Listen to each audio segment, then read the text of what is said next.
Welcome to another episode of Ship Talk. That's ship with a P. Make a note of that, YouTube.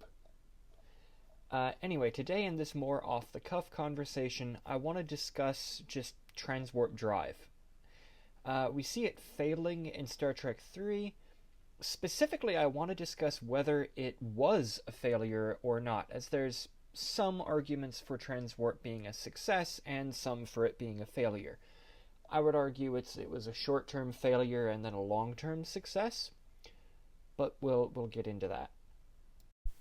So first, I just want kind of like a refresher on what Transwarp is, as much as we're able to discern from canon, because Star Trek is weird. Realistically, what we know is this. Transwarp and Transwarp drive is faster than warp and warp drive. Kind of a big deal, I know. Now, later on, we see Transwarp being mentioned as anything above warp 10, that there's this sort of warp 10 barrier that we're led to believe exists, which conflicts with the original series, and I think there's some early Next Generation stuff that mentions higher warp velocities. But by the time of sort of early mid-TNG and carrying on into notably Voyager, where apparently if you pass warp 10 you turn into a weird lizard and you have weird lizard babies with your superior or junior officer, and then other stuff happens, I guess? I don't know, Voyager got weird. But regardless, in its first outing, Excelsior is mentioned as having this transwarp drive, and she's gonna blow Enterprise's speed records out of the water, and she's just better and superior, and oh, she's so good. And that's kind of the limit of it in well, not the show, but the movie. Yeah, I mean, basically faster, and then later on they add that warp 10 limit, though that I don't think was established to begin with. So now that we've sort of reestablished what Transwarp drive is, let's kind of go over the two main arguments as I see them for Transwarp being a failure in Star Trek. The first one is the on-screen evidence of USS Excelsior engaging Transwarp drive and coming to a screeching halt. She's going to pursue Enterprise. She's doing a sort of, look at me, we're going to chase Enterprise. Enterprise thinks she's all that, and we're the new thing, and let's go get them. Millennium Falcon braking noises. And then everything kind of goes dark, and it's a sad time for them. So the argument there goes that after that, Excelsior was a failure, and the Transwarp drive didn't work. And they refit a more traditional engine in Excelsior, and she kind of went on and was doing normal things. The other argument is that in Next Generation, ships are still using the old warp factors. So in the original series, Kirk says, engage cruising speed of warp factor 5, and they go up to warp 5, and then Kirk says, I want to get there slightly faster. I think warp 6 is probably a more average cruising speed, 6.5 to 7. But, Kirk lists a figure between 1 to 9, 8, I think was about as fast as they went. And that's really the limit to what Enterprise does. And then in Next Generation, Captain Picard orders the Enterprise to proceed at cruising speed, and they sail or go around at warp factor 6 for however long. So the basic arguments is that one time that the ship broke down through sabotage, I will mention that sequence as evidence for Transwarp failing has the massive problem of immediately after everybody looks around and says, how'd that happen? And Scotty says, oh yeah, I ripped out a couple of computer chips, so they ain't going nowhere. So we don't know from that sequence whether or not it worked. We'll get into that. And then the other argument is that they say the same numbers. Basically, those are the two arguments. Okay, so with that in mind, and particularly the arguments, the counterpoints I just made about the sort of first bit of Excelsier's evidence for it being a failure, the transwarp drive, that basically she'd been sabotaged, so that's not an accurate example. What are the arguments for transwarp being a success? What can we point to say it actually worked, we think? When I say we, I mean various nerds that clash with other nerds about whether or not they think this works. And in my mind, it breaks down to sort of two basic factors. The first factor is basically we know that the warp scale was revised significantly by the time of the next generation.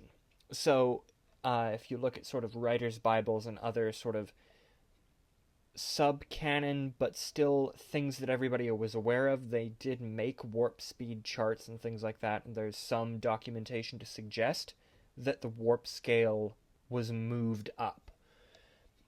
So, for an example, this is not something that's actually factual with the evidence that we have, but basically that something like warp factor 15 could have become warp factor, 8 equivalent.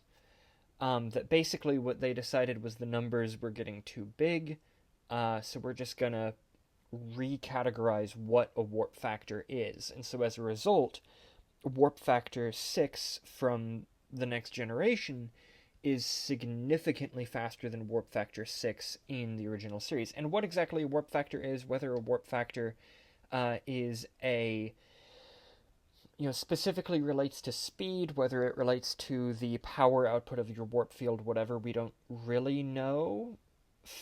I would argue that warp factor is a means of sort of measuring the energy output of the warp field, and it doesn't necessarily bear on speed, but sort of regardless, that is something that we're fairly certain of by this point, that there was a major change to warp scale between the movie era and the original, the next generation. So that's one argument. And the second argument is that, realistically, in this sort of context, in the original series, ships travel faster than warp factor 10 fairly frequently. So this does tie into the first argument, but basically this idea that we see there's one case where an Orion ship chases or is chased by the Enterprise and is going way, way faster. There's another instance of Enterprise doing, I think, warp factor 13 with some alien tech, and they don't be like, oh, Kirk and Spock are going to turn into lizards and make weird lizard children, so we don't want to go that fast. Save it for another ship in the future. There's no mention of that. They just go, wow, that's going to be way faster than we go. So that's an argument for it being a success, that basically that argument supports the idea that the warp scale was adjusted by the time of the next generation. So with all that being done, I would argue that Transwarp was a success, that the Excelsior project was a success, and basically that led to a revolution in Starfleet ships.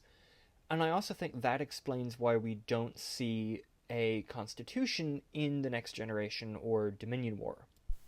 Well, okay, we do, but in sort of specific circumstances like the Qualor Surplus Depot, I think we see one. There might have been one at Wolf 359. I think the evidence for that, it could be something else. You could argue in universe that it was something else. Out of universe, I think there was a Constitution class model damaged for that sequence. And during the Dominion War, there might have been in the background a Constitution. This would be the refit, obviously. But this could explain why we don't see the refit during the show in prominence. Now, of course, out of universe, they didn't want to have another Enterprise there and have people going, why is that Enterprise there if there's this new Enterprise? They thought that would confuse people, but they reused all these other models. So the point I'm getting at, slowly but surely, is that perhaps basically Constitution couldn't be refit with this newer, faster transwarp drive, and as a result, the Constitution class as a whole was retired, that basically you couldn't mod the new equipment in.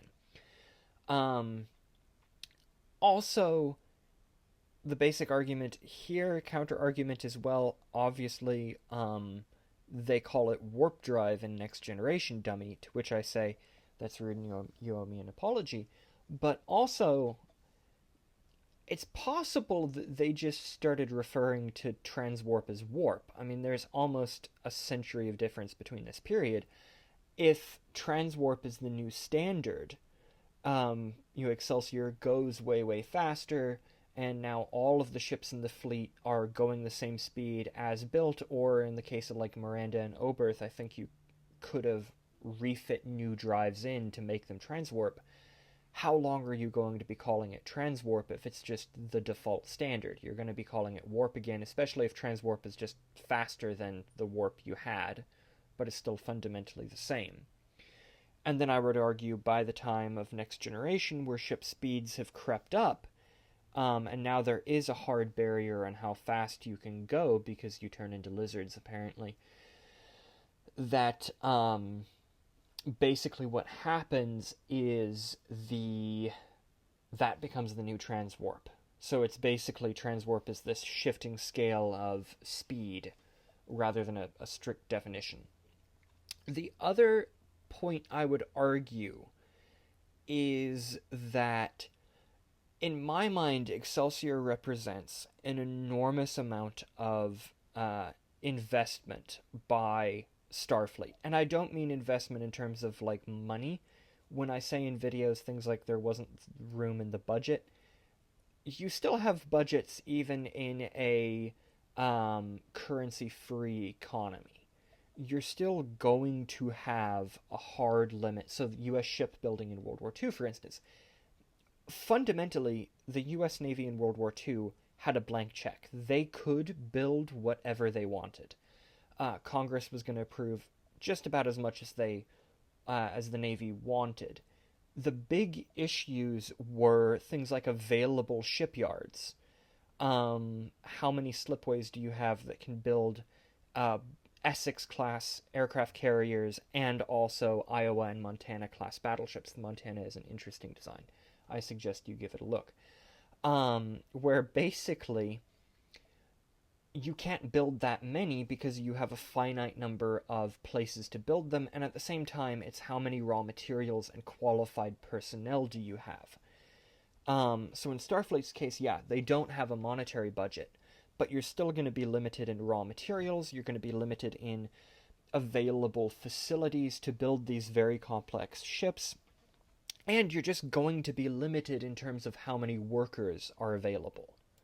It's all fine and dandy for Starfleet to order, an Excelsior class, but if you don't have the design team and the engineering team to develop that new drive, if you don't have a facility capable of building it, and if you don't have the workers that are qualified and have the equipment to build it, it's just a paper project. Near enough like the Montanas, although more similar to the German H series. So basically my argument goes thusly. So the way that I see Transwarp Drive, the way I see Excelsior versus something like Constitution, and why I think Starfleet ships do get faster, and why Excelsior was a success and Transwarp was a success, is similar to the transition from the propeller age to the jet age.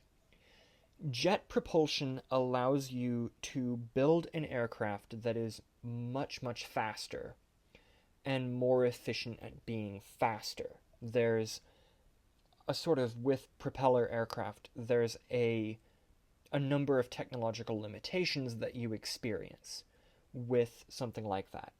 That's you can really only spin the propeller blade so quickly before it starts, breaking the sound barrier.